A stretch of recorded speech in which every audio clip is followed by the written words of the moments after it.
രണ്ടാം ക്ലാസ്സിലെ മലയാളം ആക്ടിവിറ്റി ബുക്കിൽ ചാപ്റ്റർ 6 പറക്കും വീട് അതിലുള്ള ആക്ടിവിറ്റീസ് നോക്കാം. ഫസ്റ്റ് എന്താ പറയുന്നത്? പ്രവർത്തനം 6.1 സംഭാഷണം എഴുതാം. നാടു കാണാൻ ഇറങ്ങണം, പക്ഷേ എങ്ങനെ പോകും? എനിക്ക് പറക്കാൻ ചിറകുകളില്ലല്ലോ. ആരാണ് സഹായിക്കുക? കുഞ്ഞുവീട് സങ്കടപ്പെട്ടു. കുഞ്ഞുവീടിനെ സഹായിക്കാൻ അപ്പോൾ ഒരു കാറ്റ് വന്നു. അവർ തമ്മിൽ എന്തൊക്കെയായിരിക്കും പറഞ്ഞിട്ടുണ്ടാകുക? അപ്പോൾ കുഞ്ഞുവീടും കാറ്റും തമ്മിലുള്ള സംഭാഷണമാണ്. ഇവിടെ ഒരു സ്പേസ് കൊടുത്തിട്ടുണ്ട്, ഇവിടെ എഴുതേണ്ടത്.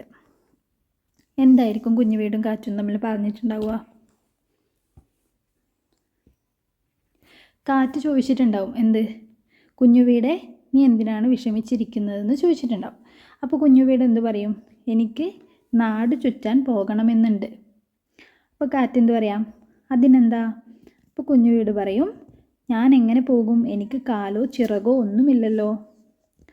അപ്പോൾ കാറ്റ് പറയും, വിഷമിക്കേണ്ട കേട്ടോ, ഞാൻ സഹായിക്കാം.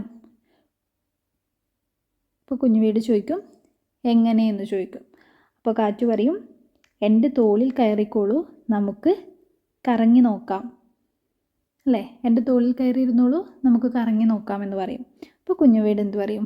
നന്ദിയുണ്ട് എന്ന് പറയും. അപ്പോൾ ഇത്ര പോലെ എഴുതിയാൽ മതി സംഭാഷണം കാറ്റും കുഞ്ഞുവീടും തമ്മിലുള്ളത്. ഓക്കെ, നെക്സ്റ്റ് ആക്ടിവിറ്റി എന്താ? പ്രവർത്തനം 6.2 എന്താ പറയുന്നത്? കണ്ടെത്തി എഴുതാം, അഭിനയിക്കാം. നാടു കാണാൻ ഇറങ്ങിയ കുഞ്ഞുവീട് കാറ്റിൻ്റെ ചിറകിലേറി പറന്നു നടന്നു. പല പല കാഴ്ചകൾ കണ്ടു. ധാരാളം ആളുകൾ ചേർന്ന് ഒരു വീട് പണിയുന്നു. വീട് പണിയുമായി ബന്ധപ്പെട്ട തൊഴിലുകൾ എഴുതാം, അഭിനയിക്കാം എന്നാണ് പറയുന്നത്. അതായത് ഇവിടെ എന്താ കുഞ്ഞുവീട് കണ്ട കാഴ്ച? കുറേ ആളുകൾ ചേർന്നിട്ട് ഒരു വീട് പണിയെടുക്കുന്ന കാഴ്ച. അപ്പോൾ ഒരു വീട് പണിയുമായി ബന്ധപ്പെട്ടിട്ട് എന്തൊക്കെ തൊഴിലുണ്ടാകും എന്നാണ് എഴുതേണ്ടത്. അപ്പോൾ ഇവിടെയാണ് എഴുതേണ്ടത്. എന്തൊക്കെ ഉണ്ടാവും വീട് പണിയുമായി ബന്ധപ്പെട്ടിട്ടുള്ള തൊഴിൽ? തറകെട്ടലുണ്ടാകും. തറകെട്ടൽ, ചുമർ നിർമ്മാണം, ആശാരിപ്പണി, വയറിങ്, പ്ലംബിങ്, പിന്നെന്താ വാർക്കപ്പണി, നിലം പണി, തേപ്പ് പണി, എൻജിനീയറിങ്, ചുമട്ടുപണി, അങ്ങനെ ഒരുപാട് പണികൾ ഒരു വീട് പണിയുമായി ബന്ധപ്പെട്ടിട്ട് നമുക്ക് എഴുതാൻ പറ്റില്ലേ? ഓക്കെ, അടുത്ത എന്താ ആക്ടിവിറ്റി പറയുന്നത്? ക്രമത്തിലാക്കാം. വീട് നിർമ്മാണത്തിന് ഒട്ടേറെ ഘട്ടങ്ങളുണ്ടല്ലോ, അവ അന്വേഷിച്ച് കണ്ടെത്തി ക്രമത്തിൽ എഴുതാനാണ് പറയുന്നത്. അതായത് ആദ്യം എന്ത് ചെയ്യും, പിന്നെ എന്ത് ചെയ്യും, അങ്ങനെ ക്രമത്തിൽ എഴുതുക. അപ്പോൾ ആദ്യം എന്താ വരിക? തറകെട്ടൽ, കട്ടിള വെക്കൽ, കതക് കൂട്ടൽ, ചുമരു കെട്ടൽ, മേൽക്കൂര വാർക്കൽ, തേക്കൽ, തറ മിനുക്കൽ, പെയിൻ്റ് അടിക്കൽ. ഇതൊക്കെയാണ് വീട് നിർമ്മാണത്തിൻ്റെ ഘട്ടങ്ങൾ. ഇത് നമ്മുടെ ടെക്സ്റ്റ് ബുക്കിലുണ്ട്. അപ്പോൾ ഇതുപോലെ ഓർഡറിൽ തന്നെ എഴുതുക. ഓക്കെ, അപ്പോൾ അടുത്ത പ്രവർത്തനം എന്താ? വരയ്ക്കാം, നിറം നൽകാം. നാട് കാണാനിറങ്ങിയ കുഞ്ഞുവീട് കാറ്റിനോടൊപ്പം പറന്ന് നടന്ന് കാഴ്ചകൾ കണ്ടു.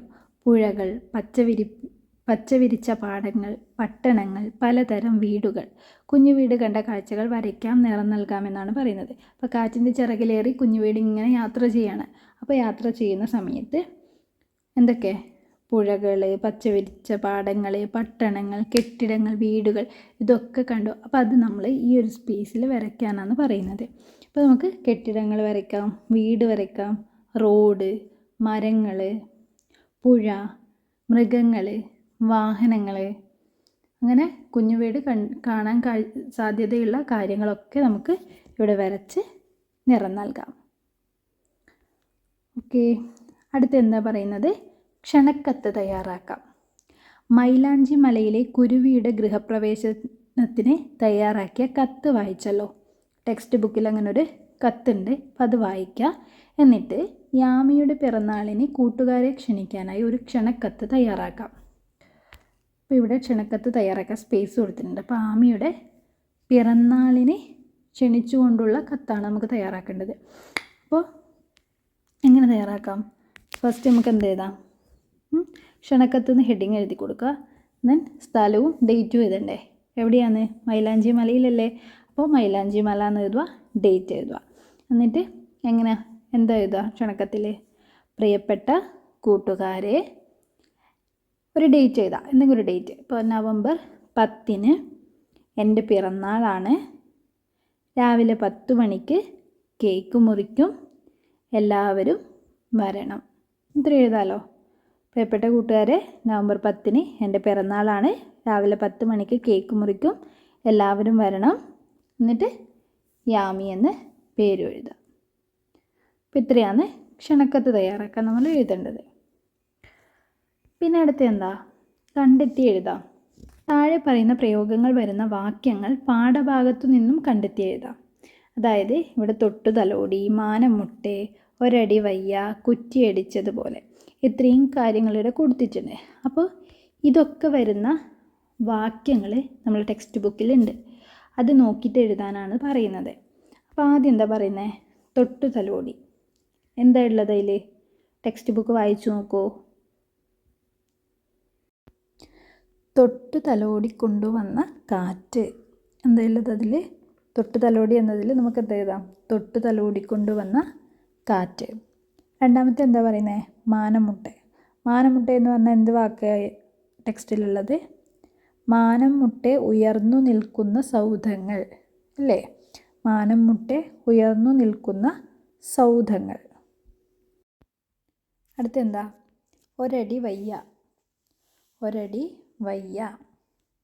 അതെവിടെ പറയുന്നത്? ഇനി മുന്നോട്ട് ഒരടി വയ്യ. അതിലില്ലേ പറന്ന് പറന്ന് അവർ ചെന്നെത്തിയത് ഒരു സ്കൂൾ മുറ്റത്ത്.